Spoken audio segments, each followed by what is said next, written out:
લાગે છે? સન્માનિત કરી શકો સન્માનિત? ભાઈ કોઈ બોલીવુડ એક્ટરના લગ્ન તૂટે? જો રૂપ જ છે એ સન્માન કે સુખનો આધાર હોય તો કોના સારા છે? ખ્યાલ આવે છે? તો એ સન્માનનો આધાર છે જ નહીં. હકીકતમાં તો કોઈ વ્યક્તિનું વ્યક્તિત્વ કેવું છે, એ વ્યક્તિત્વ છે એને મારા જીવનમાં છે એ શું સકારાત્મક ફેરફાર લઈ આવ્યો છે, એનું આચરણની એના વ્યક્તિત્વની જે સ્ટ્રોંગનેસ છે, મજબૂતાઈ છે, સુખાકારી છે, સુખદાયી છે, એ આચરણ છે એ મારા સન્માનનો આધાર છે. જો પદથી સન્માન મળતું હોત તો આપણે બધા કઈ સારા પદ ઉપર જ છીએ. એવા લોકોની લિસ્ટમાં આપણું નામ છે કે નહીં? જો આ ખ્યાલ આવે છે? હા, આમાં કોઈ વ્યક્તિગત છે એને પ્લસ માઇનસ હોઈ શકે છે, પણ ગ્રોસલી આપણે જોઈએ તો આપણા ઘરના લોકો નથી સન્માનિત કરતા.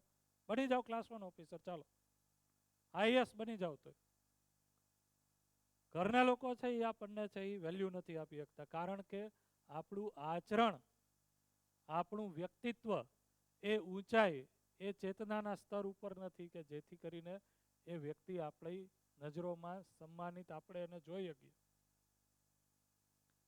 તો એટલા માટે ખરેખર જે વાત અત્યારે આપણે કરીએ છીએ અને કન્ક્લુડ કરીએ તો શિક્ષણનો હેતુ છે એ બાળકને જીવતા રાખવાનો નથી, એની પ્રેરણા આપવાનો નથી. શિક્ષણનો હેતુ છે એ માણસને, બાળકને જીવંત બનાવવાનો છે, સુખપૂર્વક જીવવાનો છે. તો એવું શિક્ષણ જેનાથી મારા ભાવ અને વિચાર મારા માટે છે એ સુખદાયી બની જાય. કેવા? નિરંતર. એવા શિક્ષણની કલ્પના કે જ્યાં વ્યક્તિ પોતાનામાં છે એ હંમેશા વિશ્વાસ સાથે, સુખ સાથે, સન્માન સાથે, બીજાથી ઈર્ષા દ્વેષથી મુક્ત જીવે છે. આવો વ્યક્તિ છે એ પરિવારમાં પણ છે એ કોઈ પણ જાતની ફરિયાદ અને અભાવથી મુક્ત છે. આવો વ્યક્તિ છે એ સમાજમાં પણ એક અભયનું વાતાવરણ બને એ દિશામાં પ્રયાસશીલ છે. અને આવો વ્યક્તિ છે એ અલગ અલગ વ્યવસ્થાઓમાં પણ કઈ રીતના સંતુલન જળવાય એ રીતના પોતાની આવશ્યકતાઓને નિશ્ચિત કરીને જીવે છે. એ અર્થમાં જ્યારે હું શિક્ષણ આપું છું તો મારા ભાવ અને વિચાર છે એ મારા માટે હંમેશા કેવા છે? સુખદાયી છે. એમાં સ્થિરતા છે, ચોકસાઈ છે. કોઈના મૂલ્યાંકનથી છે હું કોઈ મારું આકલન કે ઇવેલ્યુશન શું કરે છે એનાથી મને ફેર નથી પડતો. હું મારું આકલન છે એ કેવું કરું છું એનાથી મને ફેર પડે છે. શું મારું વ્યક્તિત્વ કે આચરણ એવું છે જેથી હું ખુદ પોતાની નજરમાં છે એ સન્માનિત હોઉં? એ મેટર કરે છે. એ રીતના બાળકોને જીવતા કરવાનું શિક્ષણ, એ રીતના બાળકોને જીવતા કરવાનું શિક્ષણ એ એકચ્યુઅલમાં શિક્ષણની જરૂરિયાત છે. તો જેમાં સુખ છે તો સમાહિત છે જ, સુવિધા છે તો સમાહિત છે જ, કારણ કે ક્યાંય ગરીબાઈમાં જીવવાની વાત નથી, નહીં, સમૃદ્ધિપૂર્વક જીવવાની વાત છે. તો પોતાની જરૂરિયાતોને ઓળખી અને જરૂરિયાતોને પૂરી કરવાની વાત છે. એ જરૂરિયાતોને કઈ રીતના ઓળખવી, કઈ રીતના પૂરી કરવી, એની મારી યોગ્યતા ડેવલપ થાય અને એ યોગ્યતાપૂર્વક હું જરૂરિયાતે પૂરી કરું અને મારી જે સુખની કામના છે એ પણ પૂરી કરું, એ ખ્યાલ આવશે તો એવું શિક્ષણ શક્ય છે, પોસિબલ છે. એવું શિક્ષણ છે એ શક્ય છે, પોસિબલ છે. અને આપણે છે અહીંયા થોડા ઘણા પ્રયાસો કરીએ છીએ. એવું કહી છે ત્યારે હું ખાલી એટલું જ કહીશ કે આપણે જસ્ટ હજી શરૂઆત જ કરી છે. અને શરૂઆત કરી છે એના રિઝલ્ટ છે બહુ સારા છે. બરોબર, 100% આપણે ગણીએ તો 100%માંથી આપણે 1% જ હજી પહોંચ્યા છીએ. અને 1%માં છે એ જે રિઝલ્ટ છે એ સુખદાયી છે. બાળકો ઉપર, શિક્ષકો ઉપર એની જે ઇફેક્ટ છે એ સારી છે. એનાથી જે એક વાતાવરણ બન્યું છે એ વાતાવરણમાં પરિવાર જેવું એક વાતાવરણ લાગે છે.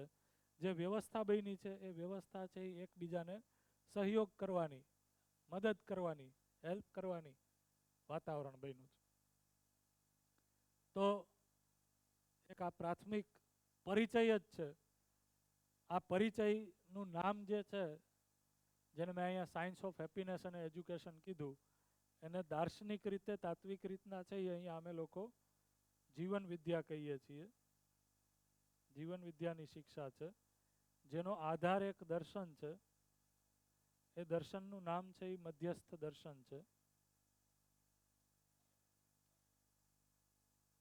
તો આ કોઈ છે એ વસ્તુ એવી નથી કે જેમાં તમારે બધી વસ્તુઓ માનવાની છે અને અનુસરવાની છે. તમે જે પણ અહીંયા કહેવામાં આવે એને પ્રસ્તાવના સ્વરૂપે લઈ અને ચકાસવાનું છે. ચકાસવાના આધારે તમને જો ઠીક લાગે તો એને જીવવામાં લઈ આવવાનું છે. અને જીવવામાં લઈ આવીએ તો આપણે આજે પોતાની અંદર ભાવ અને વિચારમાં સ્થિરતાપૂર્વક જીવવાનું છે એ શક્ય બને છે.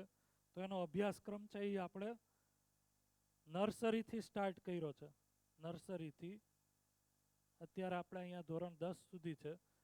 તો આવું બાળક જીવી શકે એના માટે નર્સરીમાં શું શીખવાડવું, ધોરણ 1માં શું શીખવાડવું, 2માં શું શીખવાડવું, એનું ચોક્કસ માર્ગદર્શન છે. જેમ કે 8મા ધોરણમાં બાળક પ્રવેશે અથવા તો 7મામાં પ્રવેશે તો ત્યારે એની અંદર જે હોર્મોનલ ચેન્જ આવે છે એના કારણે હવે એ સ્ત્રી પુરુષ શરીરને અલગ અલગ રીતના જોવે છે. એના જ ક્લાસરૂમમાં ભણતા બાળકોને એ છોકરીને અલગ રીતના જોવે છે, ભાઈઓને અલગ રીતના જોવે છે. અને એમાં જ છે એની જે સંવેદનાઓ છે એ જાગૃત થાય છે. તો એ પહેલાં જ છે એ આપણે ધોરણ નર્સરીથી 2 સુધીમાં આપણે એને એવું કેવું શિક્ષણ આપીએ જેથી કરીને એની સંવેદનાઓ પ્રત્યે અવેર બને, સંબંધો પ્રત્યે અવેર બને, સંબંધો પ્રત્યે અવેર થાય. તો ક્લાસરૂમમાં ભણતા બાળકો નાનપણમાં આપણે કહીએ છીએ, નાના જે સ્ટાન્ડર્ડ હોય એમાં ખાલી એક ડેમો આપું છું, બરોબર, શું શીખવાડીએ છીએ. તો નાના બાળકો અહીંયા અમારે એકબીજાને ભાઈજી અને બહેનજી કહીને સંબોધિત કરે છે. તો સંબોધન છે એ ફિક્સ કરી નાખ્યું ભાઈ અને બહેનનું. જેવું સંબોધન ફિક્સ થઈ જાય એવું એ સંબોધનમાં સંબંધ ફિક્સ થઈ જાય. સંબંધ ફિક્સ થઈ જાય એટલે સંબંધમાં છે એ કઈ પ્રકારની લાગણીથી આપણે જીવવાનું છે એ ફિક્સ થઈ જાય.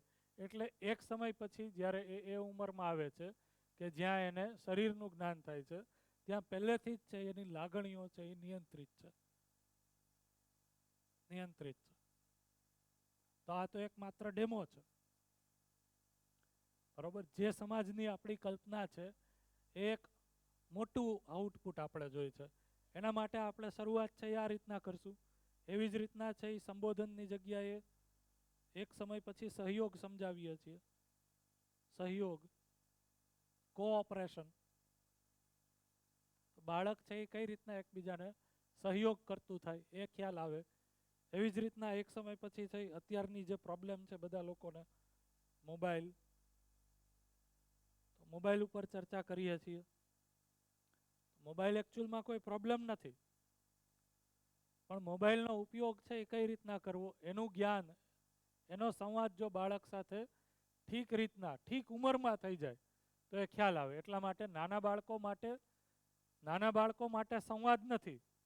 જો મોબાઈલ એને સમજાવવો હોય આપણે તો આ ધોરણ 1, 2, 3 સુધી ભણતા બાળકોના માટે છે એનું સોલ્યુશન શું છે? તો કે આપણું આચરણ કે વ્યક્તિત્વ જ છે એ વાલી તરીકે, શિક્ષક તરીકે એવું હોય કે જેમાં મોબાઈલ છે એની સામે આપણે ઉપયોગ ન કરીએ. એ કોઈ છે એ સુખનું સાધન છે નહીં, સમજણનું સાધન છે એ રીતના એને મૂકીએ. મોબાઈલનો ઉપયોગ છે એ હું ટાઈમપાસ કરવા માટે જોઉં છું એવું વાલીઓને કે શિક્ષકોને જોવે કરતા, તો વિદ્યાર્થીઓની અંદર મેસેજ જવાનો ને કે હું એ ટાઈમપાસ કરવા માટે આનો ઉપયોગ કરું. તો અલ્ટિમેટલી છે મારે શું કહેવું પડશે? આ ઉંમરના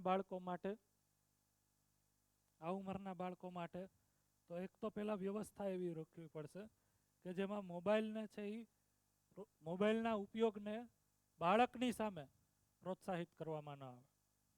મોબાઈલ મૂકી દઈએ એવું નહીં, આપણી જરૂરિયાત છે અત્યારે, તો એવું તો નહીં કરી શકીએ આપણે, પણ પ્રોત્સાહિત કરવામાં ન આવે. અને એક સમય પછી સંવાદે કરવામાં આવે કે એનો ઉપયોગ શું છે, સદુપયોગ શું છે. કારણ કે આપણે એવી દુનિયામાં જીવીએ છીએ કે જ્યાં એના વિના આપણે બાળકોને દૂર રાખીને જીવી નહીં શકીએ.